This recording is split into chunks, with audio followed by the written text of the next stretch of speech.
Para sa lahat ng mga aplikante na gustong mag-apply or mag-inquire, huwag na kayong magpautos sa mga spokespersons ninyo.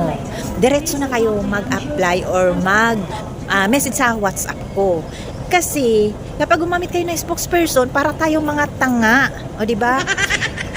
Magtatanong si spokesperson sa akin ano yung mga gagawin, magkano yung mga magastos, ano ang susunod na steps, di ba? Para tayong tanga. Sabihin ko sa spokesperson ko ano yung mga kailangan, ibulong naman ni spokesperson doon sa aplikante. Why not ano na lang, ipamessage nyo na lang sa akin diretso yung aplikante kasi hindi naman nagtatapos ang pagpasa lang ng biodata or resume ng aplikante ang communications nyo kasi magbibigay pa ako kung paano kayo makapasa sa employer's interview or kung paano kayo makapasa sa inyong agency interview. Yun po, kaya mas maganda mga spokespersons dyan, ang dami kasi ganyan bakit ba? Di ba?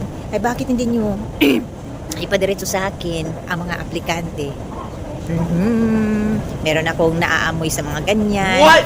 Okay? Yung mga spokespersons na yan, kung sabihin na kailangan ninyo, yung mga aplikante na lang ang diretso na magpa-message sa akin kasi, ayun nga, para tayong bubuyog nito bulong ng bulong, kung diretso na lang sa aplikante, malalaman niya kung ano ang kailangan gagawin. Kasi siya ang nag-apply. Kayo ng mga aplikante, mag-ingat kayo sa mga spokespersons. Hindi ko naman sinabing lahat ng mga spokespersons na inuutusan ninyo or yung mga nagme-message sa akin ay mga legit or what. Mag-ingat lang kasi marami nang nangyayari. Mali ang information, mali yung kung magkano ang babayaran dahil may nalaman ako dyan at siya mismo ang nadulas na bawat aplikante na na-deploy or successful applicant ay hinihingian nila ng recruit or agent fee. O di ba? Sa halip na makatipid kayo, maliit or kunti lang binayaran niya, mas malaki ang singil ni spokesperson. Kasi nga nag-i-agent sila sa inyo.